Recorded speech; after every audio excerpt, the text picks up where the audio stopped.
huge hello to all of the parrots and toucans. My name is Stef, and I happen to know your very fabulous teacher, Miss Monroe, and she has sent me some fabulous questions, which I cannot wait to answer. So, let's get started. Becca has a friend at nursery who has given his prosthetic leg a name, and she wants to know if my leg has a name. Actually, Becca, it doesn't, but I'm definitely open to suggestions, so feel free to pass some of those along. Summer would like to know how long it took for me to become an Olympian. So right now, I am 35 years old, and I started my journey as an athlete actually from a really young age. When I was 12, I was on course to become an international rugby athlete, but I was in an accident, which meant I took a break for a little bit, and then I picked back up with sports in my early 20s. So it took me 4 years to qualify for my first Paralympics, which would have been in Beijing 2008, which was over 12 years ago, and I'm still going. So as you can see, it takes a while, but equally you can have a really long career with sport. So keep going, Summer. I bet you can do it. Oh, actually, I know you can do it because I watched your circuit training. Fantastic. Love the ideas. I'm going to send you back a video. I didn't quite have all the same equipment that you had, but you can watch my video. Let me know what you think, and let me know if you have any coaching advice for me. Kaylee wants to know when I found out I was good at the long jump and how old I was when I started jumping. So I actually came across the long jump by chance. I was always a sprinter, and I was at a meet, and I competed in the 100, the 200, and the 400. And I was actually just waiting for my ride to go home when someone said, hey, we have an open slot in the long jump. Do you want to come and give it a try? And I said, sure, why not? And I gave it a go, and it turned out I was pretty good at it. So, lesson learned. If you were given an opportunity, always say yes and always give something a try because you never know where it might lead. It's the second part to that question. How old was I when I started jumping? So I actually started quite late. I was in my 20s when I started jumping, and you heard lots of stories about athletes starting really early. For example, Jessica Ennis-Hill, she was doing athletics from the time she was about 10 years old.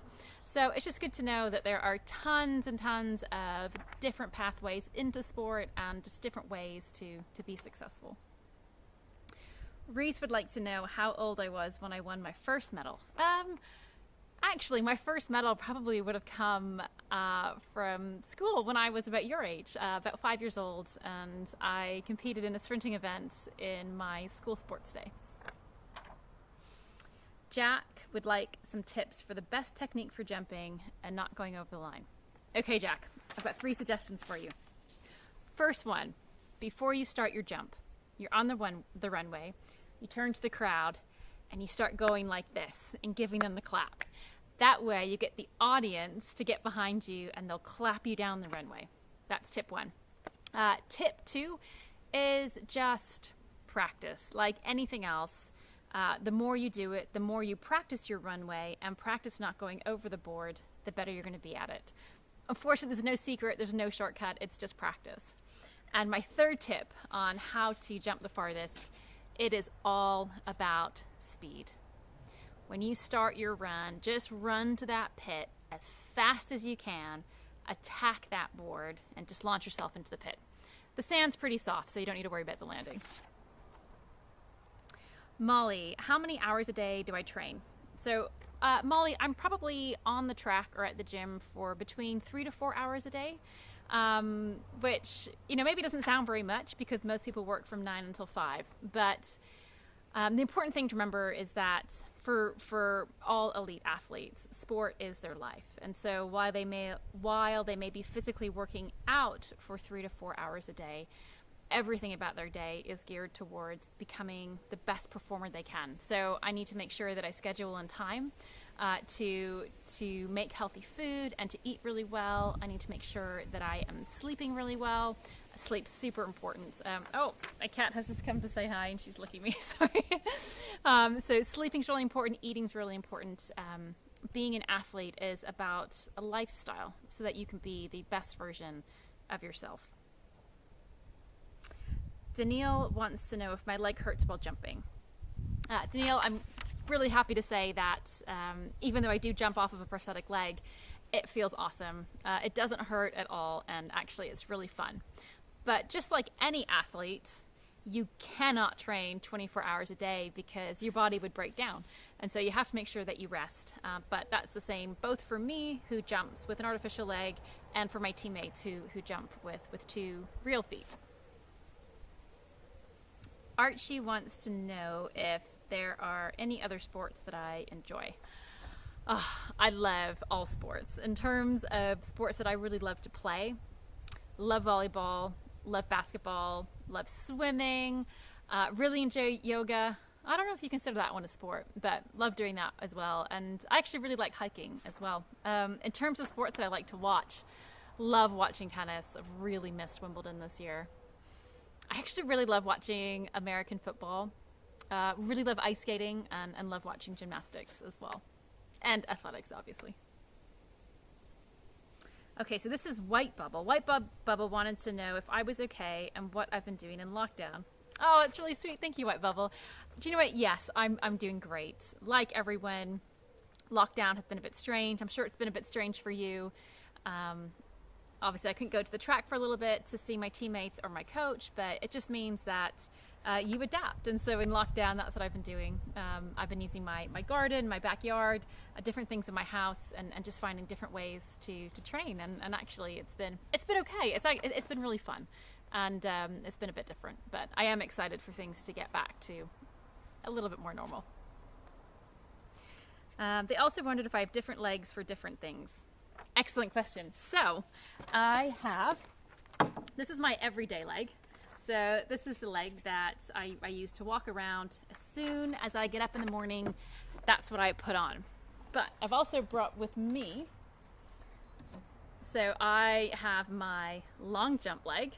So this is what I would use to run and jump off of. As you can see, it doesn't quite look like a normal leg, does it? But that's because it is designed simply to run really fast in a straight line and then take off. So I have my fun sport leg, and I also happen to have a high heel leg so that I can wear 3-inch high heels eventually when I start going out for dinner and those sorts of things again. How many medals do I have and what do they look like? I've never really counted all my medals, but I did bring a few with me just to show you. So this is the first Paralympic medal that I won, and I won this one in Beijing. It's a bronze medal surrounded by green jade, so pretty fitting for China. This is the silver medal that I won at the London 2012 Paralympics. And this here again is can you see it? This is a silver medal that I won in Rio in 2016. And this one, this was the first time I became world champion. It's about to fall. I won this one at the London 2017 World Championships. And it took me, I competed in my very first World Championships in 2006. And it took until 2017. So that's 11 years of hard work to finally win and stand on top of the podium.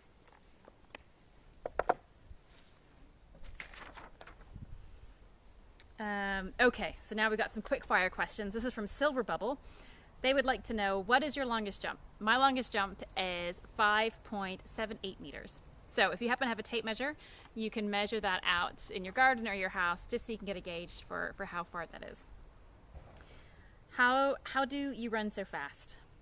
Well, fortunately, I have an awesome running leg, and it's a lot of hard work. Just like if you want to sing a song, you have to first learn the words. It's kind of the same with sprinting. If you want to be a great sprinter, you have to learn how to make your body move in the right way. What is your special leg made out of? So by special leg, I'm assuming you mean my jump leg. My jump leg is made out of a really cool material called carbon fiber. Now, carbon fiber is special for 3 reasons. One, it's unbelievably light because obviously you don't want to run with this really heavy leg attached to you. The second really important thing about carbon fiber is that it is unbelievably strong. And the third really important thing is that it's springy. So basically what happens is when I jump, this blade compresses. So right now it's about this far away. When I take off, it compresses and it ends up being only about that far away. And so it loads it kind of similar to a spring. And so it mimics the way that people with real feet, what their real feet do. How long do I train every day? So like I said, I'm usually on the track or in the gym for about 3 to 4 hours a day. What do you like to do when you aren't training? Oh, great question. I love reading. I read a lot. I love doing yoga. I really love baking. Oh, it's one of my passions. Actually, every Thursday, I usually plan a special bake. At the moment, or actually yesterday, today's Friday. Yesterday, I made some Swedish raspberry and cardamom buns, which were absolutely delicious. I also really like hiking. And, oh, actually, something I've really got into in lockdown, I signed up for some online singing lessons. And so I've been singing quite a bit. I'm not great yet, but I'm definitely getting better. Jacob and Bianca, I saw your photos and absolutely love them. Thank you so much for drawing those pictures. Bianca wanted to know, what is my favorite color? Oh, probably a tie between pink and yellow. And I think I have covered them all. Thank you so much for your questions. This was really, really fun. And if you have any more, feel free to send them along. Have a great weekend.